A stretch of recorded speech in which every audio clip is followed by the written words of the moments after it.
Welcome back to the channel. My name is Shelby, aka 88 Fox.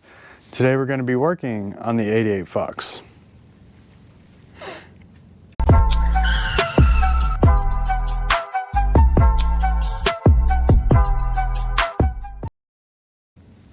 So we're getting prepped to go do our first run at the track with this thing. And there's a couple things that I really want to take care of before we actually get it out to the track. So the main thing is my cooling fans are not getting the appropriate power that they need. So the way that I have it currently set up is I have this little thin 12 gauge wire powering both fans, and there's nothing in between that and the actual computer setup that I have back here, which is this Ron Francis wiring kit to feed it any additional power. So what I want to do is install one of these Pack 80s and give it some big juice so that I can power up both of these fans. I've got some 10 gauge wire over there that I'm going to be using, and then we're going to probably use like 8 or 6 gauge as the feed wires. Now I do have another problem.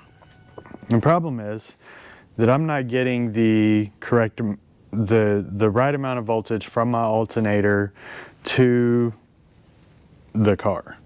I have enough to get it to where it starts and it runs and it operates, but it's not efficient. Like I'm charging somewhere around a level of 12.9 volts when I'm actually getting 14.4, 14.6 from the actual alternator itself. So when I originally wired the charging system on this, I had no idea what I was doing, and I was just kind of winging it. So first problem is, you can see I have this thin wire coming from the alternator. This wire is supposed to be charging every circuit in the car, or charging the battery to charge every circuit in the car. The way that I currently have it set up is that I have this running over through the firewall, which is kind of silly, to this distribution block, and then from the distribution block I actually have it going straight to the starter via this cable, and then this 2 gauge wire is what's actually going back to the battery to charge the battery. So it's not efficient, and realistically I don't think that it's super safe that direction. It might be, I don't know, but it's been working. It just hasn't been working well. In order for me to get the power I need to keep adding additional accessories to this car, such as the cooling fan and some different things, I need more juice. So I'm not concerned that the alternator has any problems. I've checked it. Everything's good. But what I am going to do is I'm going to replace that wire with 1/0 gauge wire. It's going to go directly to this distribution block. Then I'm going to have a feed coming directly off this distribution block back to the battery, and then I'm going to remove that 2 gauge wire that's coming off of the starter and going back to the battery to charge it. So we'll be able to remove that. I don't want to use that 2 gauge wire. I'm going to replace that with 1/0 as well, and then we'll see, and then I'll have some extra cable. But it is going to simplify the system, first off, because I'm going straight from the alternator to the starter to everything else. And second, it's going to be able to give me the voltage that I'm going to need to be able to charge my battery effectively and be able to run the Pack 80 to the cooling fans. I also plan on adding an AC to this at some point, so I'm going to do an electric AC. That's also like a 70 amp circuit, so I will need more juice coming from this car. So that's what we're going to do. That's what we're going to start out with, and then we'll see where we end up. Okay, so first step was pretty easy. I got the old alternator wire out, and I got the old battery cable out that was hooked up to the starter, and now I have ran 1/0 from the alternator to this distribution block, and then straight from the distribution block to the actual battery itself, which is sitting in the trunk. And then I didn't add anything back to the starter other than what we currently have. So, which is this cable right here. So good enough for the starter. I did already start this and I did check the voltage on it. So I'll start it again.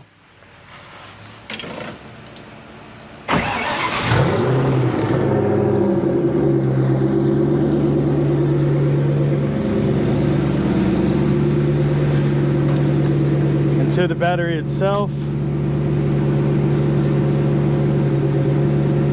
we're getting 14 volts. Beforehand we were getting 12.9, so huge improvement. If we go to the alternator side of it,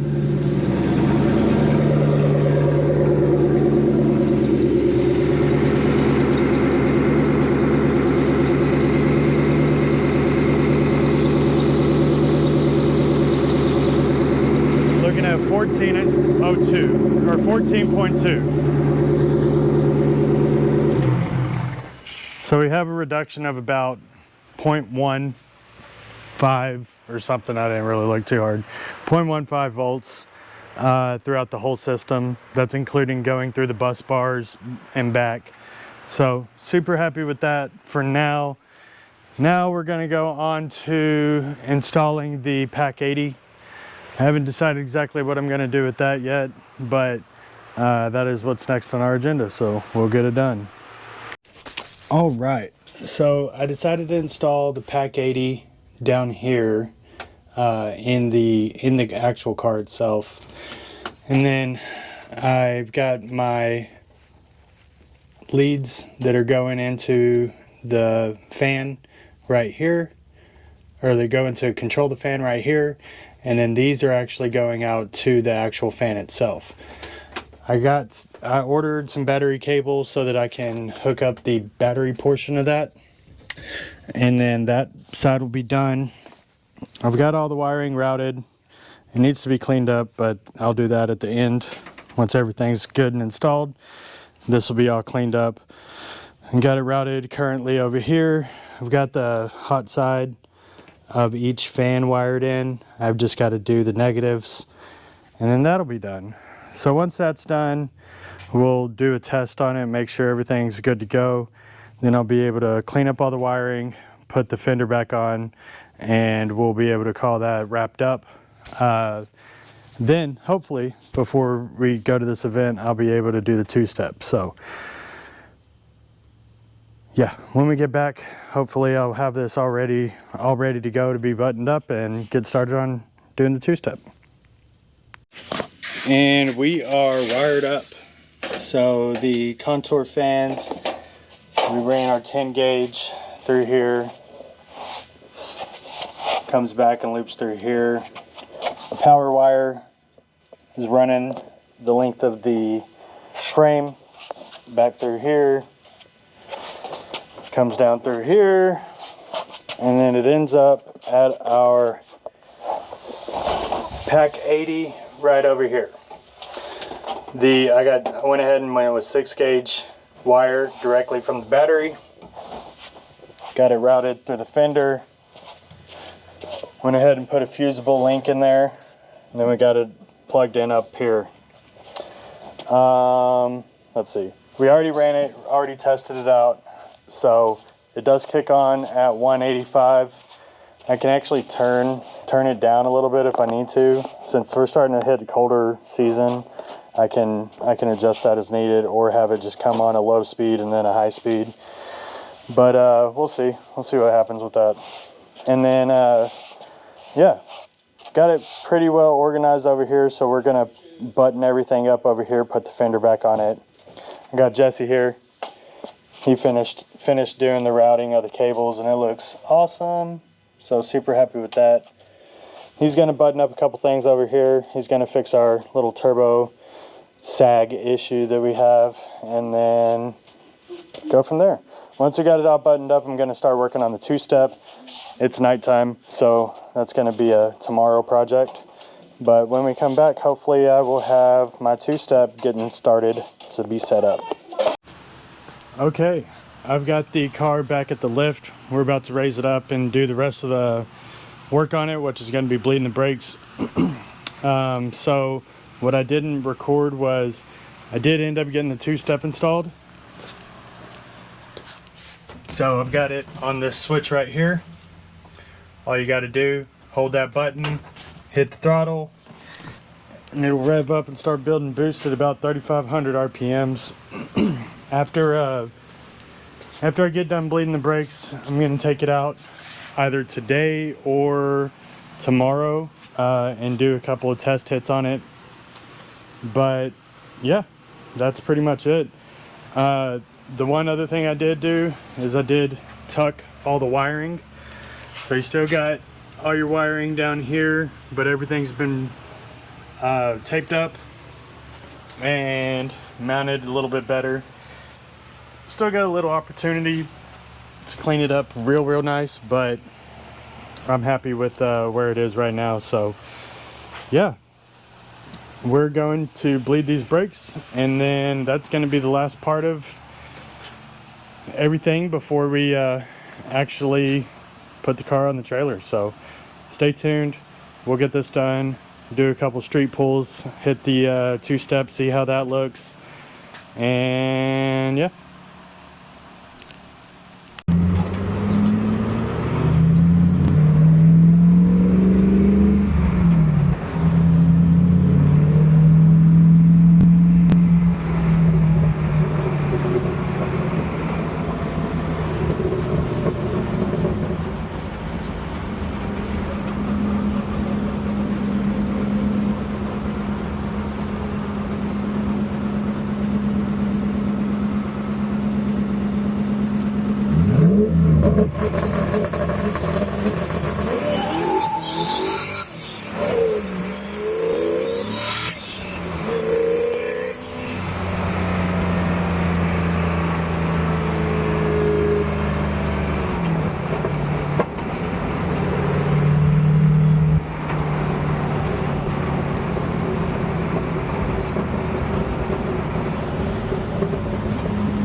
So I know that those were some quick pulls and they weren't very pretty, but I did pull a 2.2 second 60 for the first time ever launching it.